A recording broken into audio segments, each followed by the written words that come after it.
texto que combina biografía con ficha clínica, recetas y bibliografía médica, Joaquín Miranda Puentes rescata su propia historia, cuando apenas tenía 15 años y es internado sin un diagnóstico claro en una clínica psiquiátrica. Allí lo atiborran de fallos, lo someten a innumerables exámenes, le asignan un cuidador que será su sombra.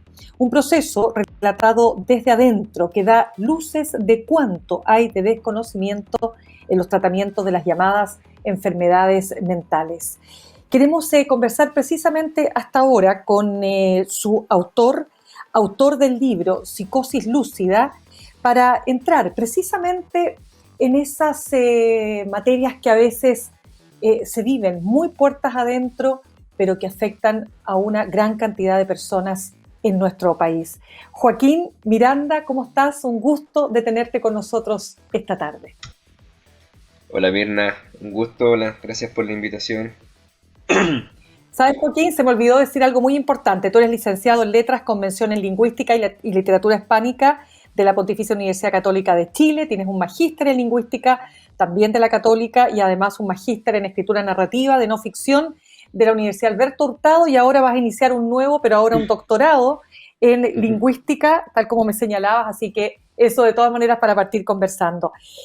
Joaquín, ¿por qué escribiste este libro titulado Psicosis Lúcida? Eh, bueno, yo estaba cursando el magíster justamente de escritura de no ficción y al principio iba a escribir sobre lutería, sobre lo que hago, el oficio, pero fui a buscar mi ficha clínica cuando supe que era un derecho de todo paciente, yo no sabía eso. Y fui a la clínica, volví a la clínica, costó que me dieran la ficha, bastante. Y cuando la leí dije, porque me enteré un poco de todo lo que me hicieron allá adentro. Y se lo comenté a un profesor, a Carlos Vaso, que me dijo, ¿sabéis que escribe mejor de esto? Porque es un temón y hay que hablarlo, y como que me abrió un poco los ojos. Y así nace la escritura, como un proyecto más académico, pero después se empezó a transformar en algo más como, no lo quiero llamar como activismo, pero sí algo que me interesa que se conozca porque es un tema que, como tú dices, se habla poco. Y la razón de publicar es para que el libro actúe, como diría Rodolfo Walsh, que si no publicamos queda todo escondido, y me interesa a mí que las personas que lean este libro puedan reflexionar, hablar con personas que tienen diversos diagnósticos, cuestionar la psiquiatría. Entonces, básicamente, la publicación responde a eso, a un querer eh, poner en duda un montón de cosas, y que el libro solito, a medida que se vaya leyendo, actúe. Diría yo que esa es la clave del por qué publicar este libro. Vamos a eso entonces, porque yo leí este libro precisamente, estuve en el lanzamiento. Yo te diría que sí actuó en mí, y sobre todo para entender que lo que tú viviste no es que esté tan lejos de lo que viven muchas personas. Lo que pasa es que tú lo estás publicando. Y hay dos aspectos por los que me gustaría partir, y que dice relación con lo que tú dices que te ha acompañado prácticamente toda tu vida, ¿no? Que es la angustia y la ansiedad, en una combinación que a veces puede ser muy explosiva. ¿Cómo ha sido para ti, antes de entrar en el proceso mismo de la internación, cómo ha sido para ti, Joaquín, vivir a lo largo de tu vida con la angustia y con la ansiedad? Es terrible. Bueno, al principio, cuando uno es chico no entiende nada de partida, o sea, porque son palabras que uno no, aunque las escuche, no entiendes el significado, simplemente las padeces. Pero yo recuerdo desde muy pequeño, por ejemplo, angustiarme con las multitudes. Yo le tenía fobia a cosas que, bueno, creo que no es tan raro, pero por ejemplo las personas disfrazadas. Si yo veía a alguien disfrazado del Doctor Simi cuando niño, yo me ponía a llorar, y lo pasé bastante mal, lo pasé muy mal. Afortunadamente mis padres, ambos psicólogos, a medida que pasaba el tiempo me dieron herramientas para entender ciertas reacciones, pero todavía sin ponerle nombre, angustia o ansiedad. Esas son palabras que conocí ya cuando me internaron. Pero cuando chico, claro, se asocia a una sensibilidad distinta, a, por ejemplo, la tolerancia a la frustración igual a cero.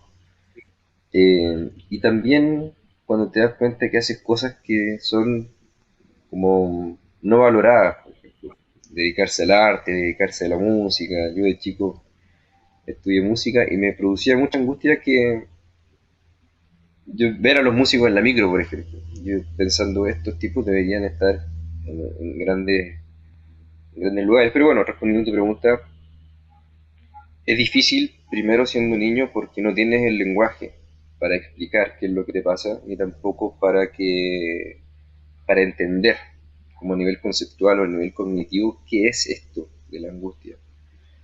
Entonces cada evento que fue, por ejemplo, la separación de mis papás, que casi hoy en día ya están todos separados.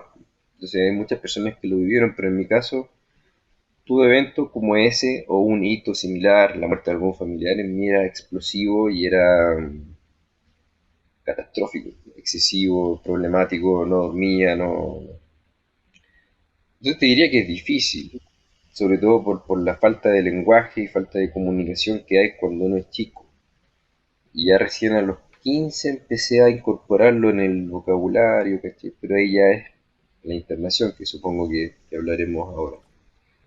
De todas maneras, porque hay un minuto, Joaquín, que esto hace una explosión total, ¿verdad? Tú dices en el libro que tú más o menos visualizas el comienzo de este proceso cuando tus padres se separan, tú eras muy chiquitito, tenías 7 años, pero a los 15 años algo ocurre que finalmente tus papás deciden internarte en una clínica psiquiátrica. ¿Qué pasó ahí?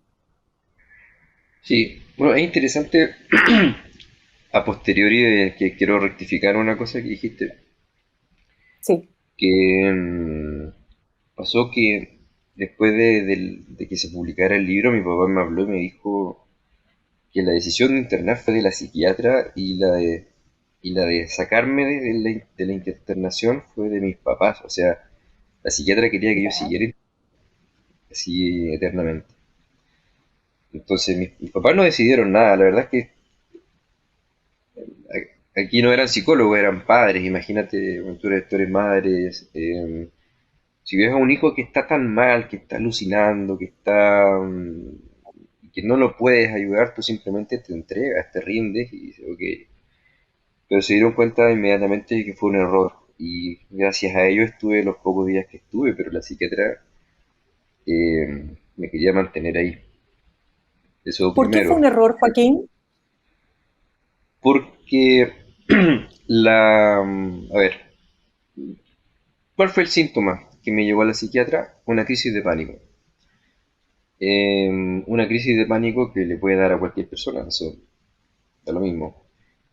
Y yo estaba tomando en esa época un remedio para el acné que se llama isotretinoína, que está relacionado, y hoy se sabe aún más, pero en esa época ya se sabía, que está relacionado a síntomas psiquiátricos tales como la crisis de pánico, eh, incluso suicidios consumados, ¿cachai? Entonces, la psiquiatra, que es una persona que debiera estar informada y al tanto y actualizada de todo, así como ustedes los periodistas, debió sospechar del medicamento y decir, ok, vamos a eliminar este medicamento por un rato, a ver qué pasa, pero hizo todo lo contrario y me trató medicamentos para la depresión, para la esquizofrenia, por ejemplo, y yo empecé a alucinar, unas alucinaciones inducidas por fármacos, se dice, que en el fondo yo nunca debí haber alucinado si es que me hubiesen tratado bien. Y como empecé a alucinar por los fármacos que me dieron, empezó a correr riesgo mi vida y todo eso, y al final la decisión fue internarme por esas alucinaciones, porque eran alucinaciones peligrosas para mí. Pero por eso fue un error, porque fue muy mal manejado, fue muy mal abordado, fue muy mal. O sea, la psiquiatra fue negligente, por decirlo de alguna forma simple. No, porque crisis de pánico todos tienen, o pueden tener. Hay muchos que no han tenido todavía, pero pueden tener. O sea, si se muere el padre, la hermana o alguien, probablemente le dé una crisis de pánico. Entonces no es un síntoma tan extraño. Lo que pasa es que a esa edad es muy frecuente que en hombres inicie la esquizofrenia y se sospeche y bla, bla, bla. Pero ella, en vez de conversar conmigo o escucharme o sospechar de un fármaco, me empezó a medicar. Hasta que empecé a alucinar y las alucinaciones pusieron en riesgo mi vida. Y cuando está en riesgo la vida de alguien que es menor de edad, se le pregunta a los padres qué hacemos, o un cuidador 24/7 o una internación. Y la psiquiatra sugirió la internación. Pero es un error por eso. ¿Cachai? Yo nunca debía estar internado. O De quién sabe. hecho, Joaquín, claro, de hecho, conversamos hasta ahora con Joaquín Miranda Puentes, autor del libro Psicosis Lúcida. De hecho, uno cuando conversa con varios terapeutas con los que me ha tocado hablar, siempre se dice que la internación debe estar indicada solamente o fundamentalmente para casos con ideación suicida. Tú lo pasaste súper, súper mal. Tú tienes además, Joaquín, una mirada muy crítica de los psiquiatras. ¿Cuál es esa mirada que tú tienes, ¿no? Y de cómo la psiquiatría, en el fondo, aborda los problemas de salud mental. Lo que pasa es que la psiquiatría, bueno, como todo en verdad hoy en día, está muy... obedece al imperio neoliberal occidental, que es que si la persona produce, está sana. De hecho, la OMS dice eso cuando define la salud mental, que es un estado de bienestar, bla, bla, bla, bla, bla, pero a fin de cuentas la ecuación es, si esta persona trabaja, igual tiene buena salud mental. Y no es así. Eh, entonces los psiquiatras están insertos en este paradigma, que no es el de sanar, es el de parchar, es el de decir, ¿cómo hago para que esta persona salga de su casa? ¿Cómo hago para que esta persona se concentre en el trabajo? Eh, pero no van al nudo. Yo los comparo con los médicos, médicos de verdad, porque para mí los psiquiatras no son médicos, son una profesión distinta.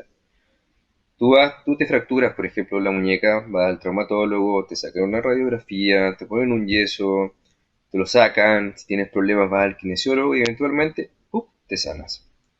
Pero cuando vas a un psiquiatra, por la razón que sea, probablemente tengas algunos síntomas que sean, no sé, agorafobia, por ejemplo, o algún miedo, angustia, etcétera, y te dan algún remedio, siempre, los fármacos como parche, para atenuar los síntomas, pero nunca para ir a la causa, al Mm. nudo que produce ese síntoma. O sea, para mí un psiquiatra debía ser una persona que estudia más que medicina. ¿Qué le sirve a un psiquiatra saberse los huesos del cuerpo? No le sirve para nada. Le sirve mucho más estudiar filosofía, sociología, la historia de todo, antropología, porque el, como el padecer psiquiátrico está muy relacionado con el entorno. O sea, tú no puedes llegar y medicar sin saber dónde vive, con quién vive, qué siente, qué es lo que no siente, cómo creció, cómo los tiene amigos, no tiene amigos, y son cosas que no son eh, antecedentes médicos, son más bien antecedentes sociológicos. Y mi crítica es esa, es que te tratan el síntoma y muchas veces también, esta es mi experiencia, no lo voy a generalizar, pero Correcto. te tratan como si fueras algo, como si fueras un poco un marciano, que hay que medicarlo, hay que jugar a ver si le achunto o no le achunto, como que también está ese tratarnos como tubos de ensayo. Y yo, persona que hablo, que estaba internada o que tiene un diagnóstico como, no sé, esquizofrenia, coinciden conmigo, que nos tratan como objetos también. Pero la crítica principal es la que te decía al principio, que es simplemente, ok, viene alguien que no puede trabajar, voy a hacer que funcione. Pero hasta ahí llega. No es un médico, no sana, ¿cachai? No cura, no, solamente alivia síntomas, solamente parcha. Si realmente quisiera sanar y entrometerse más en eso, tiene que hacer otros estudios, que no son los de anatomía, o sea, obviamente tienen que saber sobre neurofisiología, qué sé yo, pero no pueden no saber de historia, no pueden no saber. O sea, si yo llego a un psiquiatra y digo, sabes que me quiero matar, y me dice, ya te voy a dar un antidepresivo. No, eso no es curar en ningún caso. tiene que ser capaz de hablar y decir, oye, si en Chile la tasa de suicidio es alta, tiene que dominar todos esos datos, entender que hay razones válidas por las que la gente se mata, ¿cachai? Em, y luego de eso, después de conocer a la persona, la historia de la persona, recién ahí decir, ¿sabes qué? Creo que hay un medicamento que podría servirte, pero sigamos conversando y complementarlo con un psicólogo también, ¿cachai? Pero yo creo que Sí, la claro. psiquiatría está muy endiosada hoy en día y se De cree en hecho, el tú cuento, hablas de ¿no? los diostores y tú hablas de Los los diostores, diostores. los mismos médicos le dicen así, ¿cachai? Eso me lo dijo un estudiante de Claro. medicina, que todo, o sea, hasta los endocrinólogos, los traumatólogos y a los psiquiatras le dicen diostores porque se creen dioses, ¿cachai? Desde que Joaquín, estudian. Joaquín, fíjate que uno cuando analiza las cifras en Chile, fíjate que hay un estudio que habla de que entre el año 2011 y 2021 se dio a conocer que los fármacos más consumidos en Chile eran los antidepresivos, los ansiolíticos y los antipsicóticos. Y desde el 2019 hay un alza de respecto del 2021 que se habla del 89%. Eh, te lo planteo esta cifra dura un poco para entender que lo que tú has vivido, a lo mejor lo tuyo pudo haber tenido un proceso de agudización particular por tu propio contexto, por tu propia historia. Pero las personas, muchas, viven problemas de salud mental que tienen que ver con la angustia, que tienen que ver con la ansiedad, con la depresión, con el estrés, con el burnout, etcétera, ¿no? Con esa sensación de que no me puedo la vida. ¿Tú dirías que se habla, por qué se habla poco de esto? ¿Porque hay mucho estigma todavía? Hay mucho estigma y sobre las cifras que tú dices, lamentablemente son reales, pero yo creo que hay una sobremedicación. Yo creo que hay muchas personas que Mm. podrían no estar tomando nada. eh, Confiamos a ciegas en los psiquiatras y en los medicamentos, que ojo que son bastante, algunos nocivos en términos de efectos secundarios, porque justamente como tú dices, nos hacen más soportable la vida, ¿cachai? Pero ya esa frase te revela que está todo mal, o sea, tener que soportar la vida. Las cifras que tú dices responden justamente a un modelo social que tiene a medio mundo estresado, pobre, eh, sin oportunidades, eh, o sea, razones para angustiarse y deprimirse hay millones, y eso está en el entorno.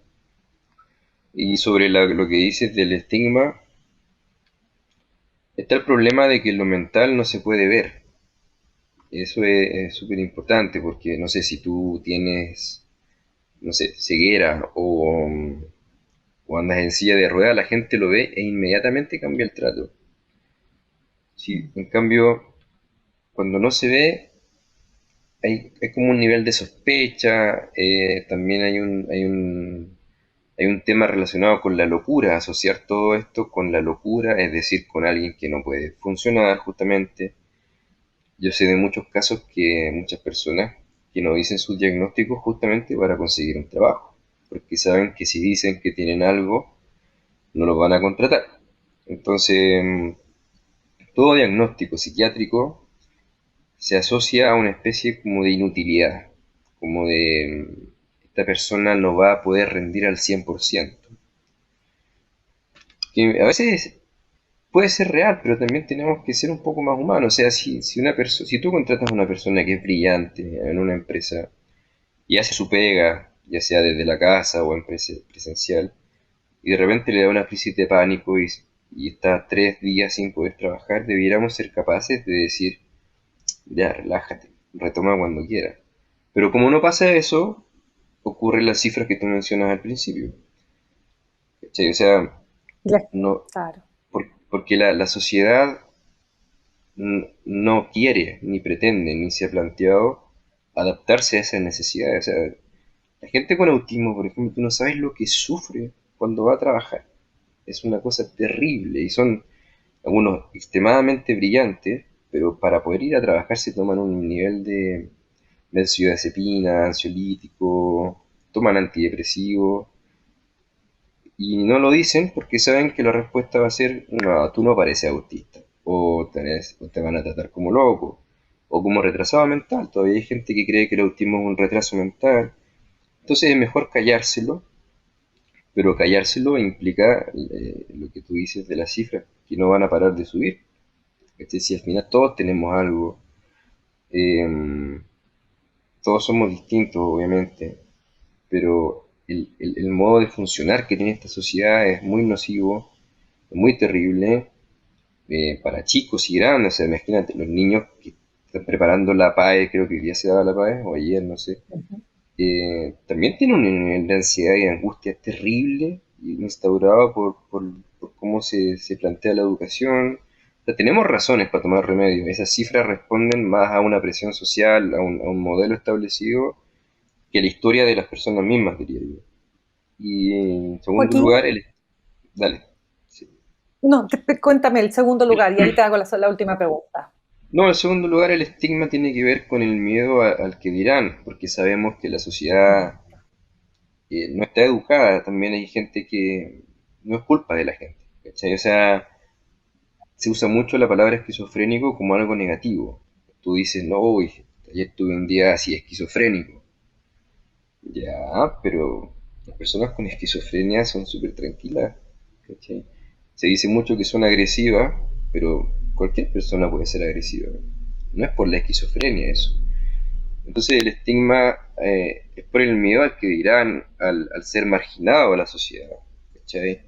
O sea, al ser marginado de la sociedad, que es lo que pasa. O sea, si tú dices el diagnóstico, inmediatamente pasa a un segundo plano, no te contratan, o te contratan en pegas que son denigrantes, dicen ya este tipo solo puede barrer, que sea barrendero, y no es así. Entonces se prefiere no hablar de esto, eh, desde la vereda de los psiquiatrizados por miedo al estigma, y desde la otra vereda porque ni siquiera se enteran. Yo creo que ni siquiera saben que existe este problema.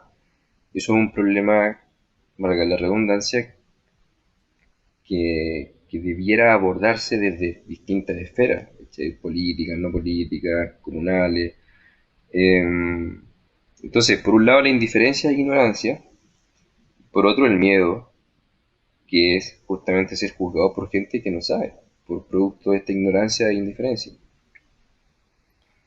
Joaquín, ¿cómo se sale? A ver, no sé si la palabra es correcta, es decir, se sale, sino cómo se logra hacer que estas condiciones, hay personas, ¿no es cierto?, Ujú. que por razones evidentes, por sus marcas de nacimiento, por la historia que les tocó, en fin, habrá razones genéticas o no, todo eso es conversable y discutible, pero tienen más inclinación a ser más depresivas o más angustiadas o más ansiosas o que se estresan con más facilidad. ¿Cómo se hace eso? Porque, claro, los medicamentos, tú dices, son un parche.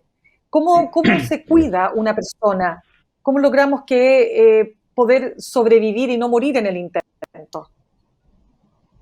Yo creo que dependemos del resto. Esto es algo súper importante. Como sociedad tenemos que entender primero que la verdadera inclusión no es decir somos todos iguales, es lo contrario, somos todos distintos y nos vamos a tolerar y vamos a intentar entender al otro que es distinto. Por ejemplo, si tú tienes un hijo o un pariente que es propenso a la angustia, cuando esta persona se angustie, acércate, pregúntale. eh, Eventualmente entenderás las razones por las que se angustia, entonces cuando estés con esa persona vas a evitar ciertos contextos. Eh, eso yo creo que es fundamental, que en los colegios, liceos, por ejemplo, cuando entre un niño que... A mí, por ejemplo, me hubiese encantado que los orientadores hubiesen estado a la altura, que mis compañeros supieran, porque como esta uno se dice, pero que hubiesen dicho, mira, este cabro, o sea, si está jugando a la pelota y se pierde un gol, le da una crisis, ¿cachai? Chuta, bueno, ¿qué hacemos? Bueno, como somos un colegio y somos una comunidad, hagamos que su angustia sea lo más pasajera posible. O sea, es muy importante el otro y también que la persona que padece esto desde chico en- entienda que no es primero inferior a nadie. Creo que eso es un punto importante porque desde chico nos meten como el bicho de que este es raro. Está el tema del bullying, ¿cachai? O sea, los autistas son los que más reciben bullying, es terrible. Bueno, lo mismo con la gente gorda también, ¿cachai? No sé, a lo que voy es que es una labor social.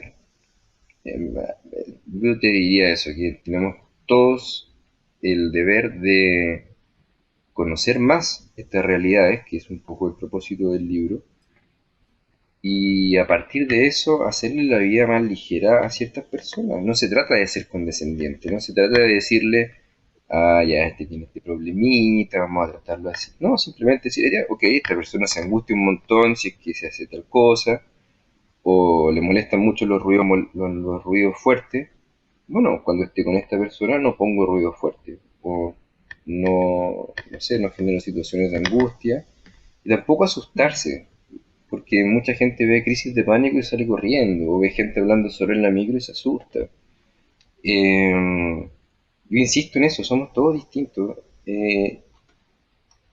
y me carga esta pretensión que hay de que hay gente normal. ¿Qué es eso de la normalidad? No tiene ninguna base, ningún sustento hablar de normalidad. Entonces, si asumimos que somos todos distintos y empezamos una inclusión desde ahí, va a cambiar todo lo que pasa con la gente con silla de ruedas. No sé, pues si ahora están los Juegos Paralímpicos, ¿cachai? La gente los aplaude, trata por fin a estas personas como personas, ¿cachai? Ante,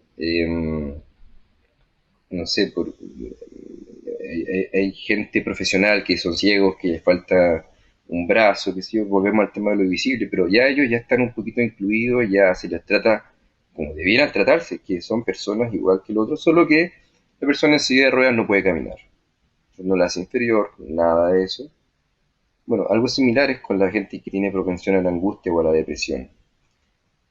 De alguna forma tiene una silla de ruedas que no se ve, pero volviendo a tu pregunta, para no alargarme, es un tema social que debiera conversarse, que debiera estar presente en los colegios, en las conversaciones de familia, no ocultarlo, conversarlo con la persona en sí, cómo te sientes, cómo puedo hacer para que te sientas mejor, eh, qué te ayuda,